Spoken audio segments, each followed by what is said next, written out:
Tyson, take one, marker. There's a line that emerged in Destiny 1 that wasn't planned for, but is very deliberate by the person who put it in the game, and is very resonant for Destiny players, and resonant for me as a person. And that line is, "Guardians make their own fate."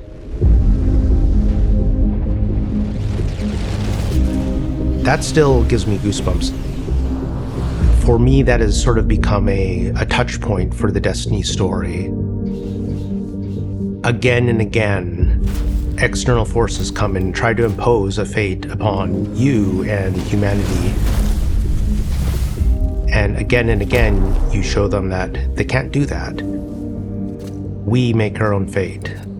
That's not just a powerful theme of Destiny, it's also a powerful theme for us as people, as both developers and as humanity. We make our own fate.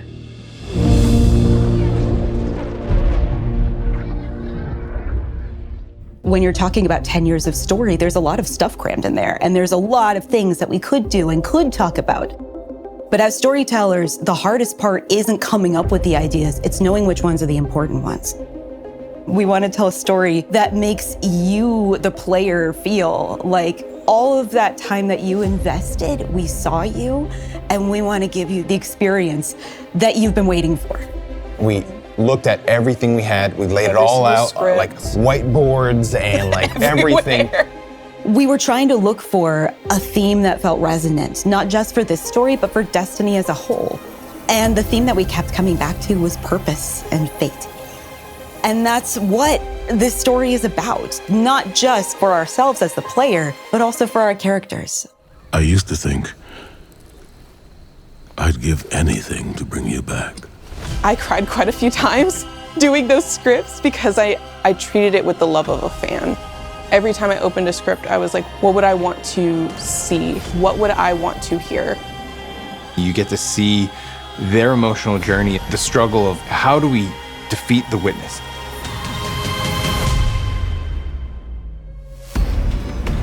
Let us bring an end to your futile exertions. The Witness sees itself as the one true God. So it's come to the Traveler because it needs the power of the Traveler's light to finish this vision. Its goal is salvation. Why don't you want that? Be reborn. Our mission is to make sure that we can prevent it from getting the light, the thing that it needs, in order to make it all happen. It's finally confronted the Traveler, and here we are, thorns in its side, a blip on its radar, trying to make a difference. You're gonna speak to the Witness, and the Witness is gonna shine a light on some things, and you wonder, like, what would it be like? What would it be like to be a disciple of the Witness? Your Guardian's use has yet to be determined. We're in need of a God killer. Every time you hear the Witness, you're not just hearing one voice, you're hearing whispers in the background, you're hearing all of these other textures. You're still resisting. You can feel a subtext sometimes where the real Witness comes through, or at least things that it doesn't want you to know about it come through. There is only suffering! Putting characters into pressure cookers is what storytellers do best. And I can't imagine a more intense pressure cooker than it's the end of the world. If we fail, everything is frozen forever, and only we can do it. It's just the handful of us inside of a god.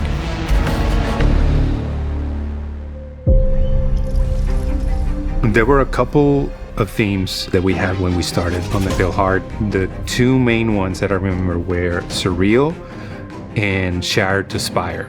Seeing how they put a tiny little guardian at the beginning of this vast journey that's spreading out in front of you really put into perspective the scale that we needed to hit in order to make the Pale Heart look and feel dangerous and ambitious and vast.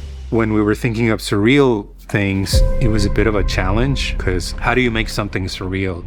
For me, is putting familiar things out of context. What is the thing when you turn the corner that you are not expecting? So that's when we play with scale, we play with unexpected things, repetition, There's this awesome piece of concept art that is like this massive ghost in the horizon, and you just like go over there and it's just like broken down in the middle, and it's just weird in a way that is unsettling, but at the same time feels very visceral. Another one that we used was body parts, and it sounds a bit strange because we didn't want to do body horror. So I was taking screenshots from the game and just trying to find silhouettes and things that would look surreal. And I started replacing all the trees with hands. So all the limbs were made out of fingers coming out and eyes were on the floor. And I do remember our direction was like that, like more hands. Are there hands holding up the freeway in which we were born? Yes. You'll recognize it instantly, and then almost as quickly, you'll realize you've never been here before. I definitely feel like there's some aspects of the Pale Heart where like, this is freaking weird and scary. I want to take that risk. I want to push a little bit of what expectations of a destination can be, and I hope that players love that. As players progress, they get to see more influence of the Witness, not just on the Traveler, but also on the races that it's interacted with that we've seen so far. The Dread are a result of the Witness experimenting with the light. So while it's inside the Pale Heart, it's able to access the light as it's trying to siphon it. It is using that light to create and alter new and different combatants. And so we've encountered some of these members before. Now we have a name for them. The new Dread units. They're using a new language, collaborating with narrative.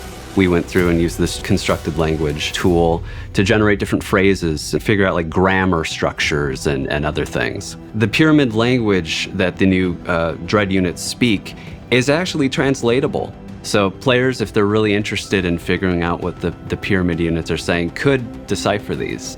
Kos yen itget, baktoku vakad. The Husks are an interesting addition to Destiny because you've never fought anything like them before. We talked about, oh yeah, they need some big weapons. Like, it needs to look like this thing is serious business.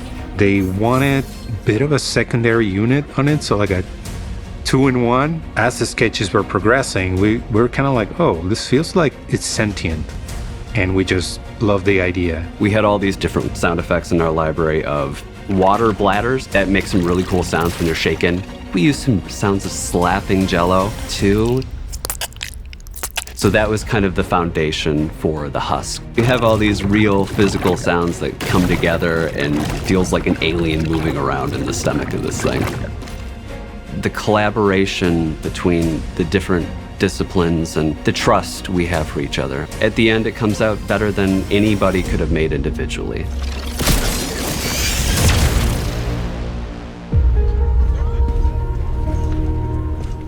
There's a moment where you realize, looking at the final shape, that it's not just a story about the Guardian's journey, it's also kind of the story of Destiny's journey. It starts in a place of uncertainty and challenge, and then it changes and evolves, and it proceeds forward into the unknown. And as you get closer to the final shape, those two experiences converge. We know where we're going, we know where we're aiming for.